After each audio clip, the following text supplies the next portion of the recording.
नमस्कार साथियों, वेदांश की कहानियाँ यूट्यूब चैनल में आपका स्वागत है। चंद्रिका नगर के निवासी लाला राम नामक बनिए का लड़का 100 रुपये मूल्य वाली एक पुस्तक खरीद लाया। उस पुस्तक में एक स्थान पर लिखा था कि मनुष्य अपने भाग्य का लिखा तो बड़ी ही आसानी से पा लेता है, लेकिन जो भाग्य में नहीं लिखा होता है उसे जी तोड़ परिश्रम करने के उपरांत भी पाने में असमर्थ रहता है। यह एक अटल सत्य है और इसमें परिवर्तन के लिए कोई भी उपाय नहीं है।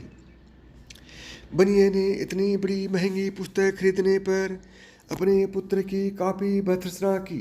पुत्र द्वारा अपने निर्णय को उचित बताने पर लाला राम क्रोधित हो उठा और अपने पुत्र को निकट्ठू तथा विवेकहीन बताकर घर से निकाल दिया। बनिया का बेटा अपने पिता के व्यवहार से दुखी होकर किसी दूसरे शहर में चला गया। जो भी उसके साथ संपर्क में आता तो वह एक ही वाक्य में अपने परिचय देता। मनुष्य अपने प्राप्तव्य को अनायास ही पा लेता है। एक दिन राजा की लड़की चंद्रावती किसी उत्सव को देखने उस नगर में आई तो उसकी दृष्टि एक सुंदर राजकुमार पर पड़ गई। राजकुमारी ने अपनी एक सखी से उस राजकुमार से अपना मिलाप करवाने के लिए प्रयास करने का अनुरोध किया। सखी ने राजकुमार के पास जाकर अपनी स्वामिनी की पीड़ा का वर्णन करके उससे राजकुमारी के पास चलने की प्रार्थना की। राजकुमार ने राजकुमारी की सखी से महल के भीतर गुप्त रूप से जाने का उपाय पूछा तो सखी ने कहा, मैं रात्रि में महल के ऊपर से चमड़े की एक मजबूत रस्सी नीचे लटका दूंगी। आप उसे पकड़कर निश्चिंता से ऊपर आ जाइएगा। मेरी स्वामिनी आपकी भरपूर आवभगत करेंगी। रात्रि होने पर राजकुमार ने मन में विचार किया कि इस प्रकार छिपकर किसी पराई नारी से मिलना सर्वथा अनुचित होगा। राजकुमार ने उधर न जाने का ही निश्चय कर लिया। उधर जब बनिए का लड़का संयोगवश रात में राजमहल के समीप पहुंचा तो नीचे लटकती रस्सी को देखकर कौतूहलवश ऊपर चढ़ गया। राजकुमारी ने उसे ही राजकुमार समझकर उसे छिपाने के विचार से अंधेरा करके उसे अपनी बाहों का सहारा दिया और स्नेह आदर के साथ अपने पलंग पर बैठा दिया। राजकुमारी ने प्रेम भरे शब्दों में पूछा, आप कुछ बोलते क्यों नहीं? यह सुनकर उसने अपना प्रिय वाक्य दोहरा दिया, मनुष्य प्राप्तव्य को अनायास ही प्राप्त कर लेता है। यह शब्द सुनते ही राजकुमारी को आभास हो गया कि यह युवक राजकुमार नहीं है। अंततः उसे राजमहल से बाहर निकाल दिया। आधी रात का समय था। महल से निकलकर बनिए का पुत्र समीप के एक खंडनुमा मंदिर में आकर सो गया। संयोगवश उस नगर का रक्षक अपनी प्रेयसी से मिलने वहां आ पहुंचा। उसको वहां सोया देखकर नगर रक्षक ने उसे जगाकर पूछा, कौन हो भाई तुम? यहाँ क्यों सो रहे हो? भाई, मुझे अभागे का न तो कोई घर है न द्वार। दुनिया में मेरा कोई सगा संबंधी भी नहीं है। कोई काम धंधा क्यों नहीं करता? नगर रक्षक ने सख्त लहजे में पूछा, कोई कितना भी परिश्रम क्यों न करे, मनुष्य प्राप्तव्य को अनायास ही प्राप्त कर लेता है। उसने अपना वही पुराना रटाया वाक्य दोहरा दिया। नगर रक्षक ने समझा कोई बेवकूफ़ है, इसलिए उसने उससे कहा, यहाँ सोना मना है, कहीं और जाकर सो। नगर रक्षक का आदेश सुनकर लहजे में पूछा।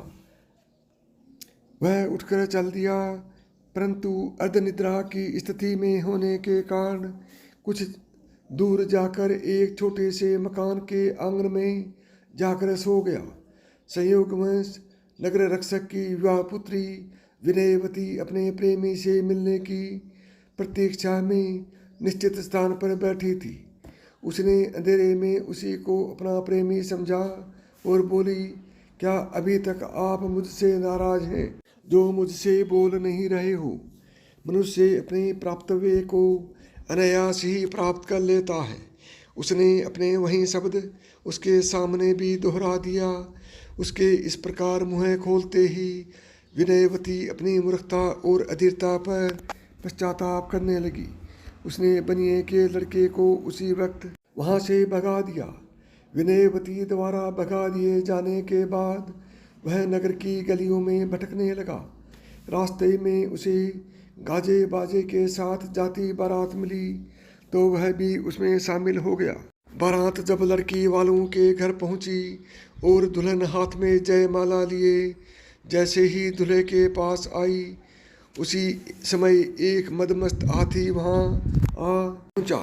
उसे देखते ही सारे बाराती लड़की को छोड़कर इधर उधर छिप गए। दुल्हा भी दुल्हन को छोड़कर कहीं जा छिपा। दुल्हन बनकर खड़ी लड़की हाथी को देखकर थर-थर कांपने लगी।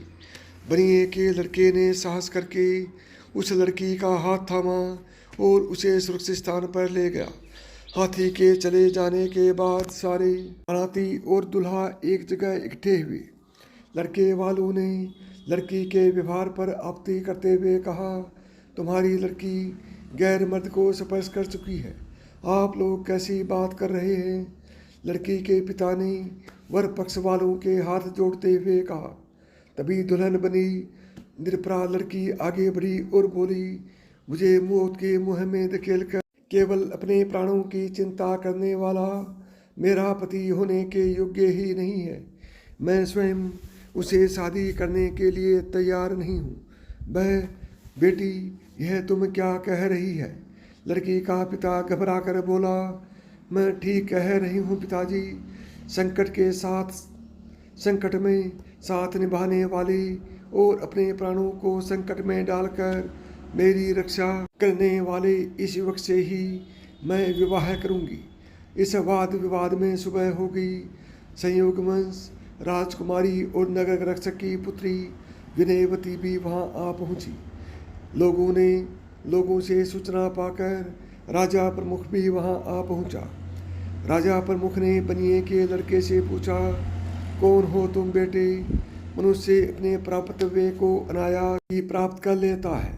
उसने एक बार फिर अपने वही शब्द दोहरा दिए।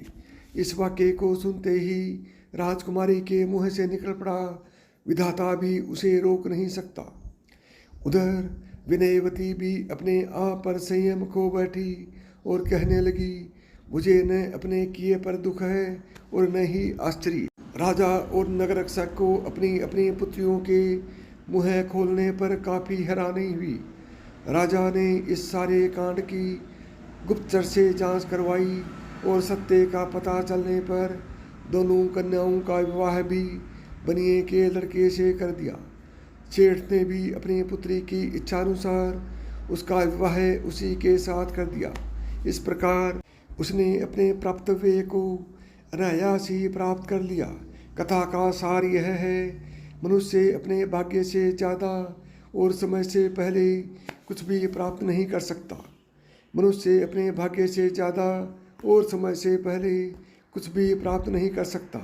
इसलिए मनुष्य को अपना धन नष्ट हो जाने पर मायूस नहीं होना चाहिए और यदि कुछ अनायास ही प्राप्त हो जाए तो उसमें आश्चर्य भी नहीं करना चाहिए।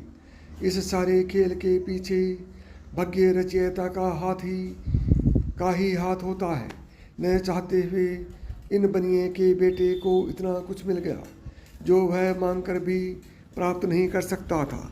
साथियों, यदि आपको यह कहानी पसंद आई है तो अभी तुरंत मिधांस की कहानियाँ यूट्यूब चैनल को सब्सक्राइब करें। नमस्कार दोस्तों, जय श्री कृष्णा।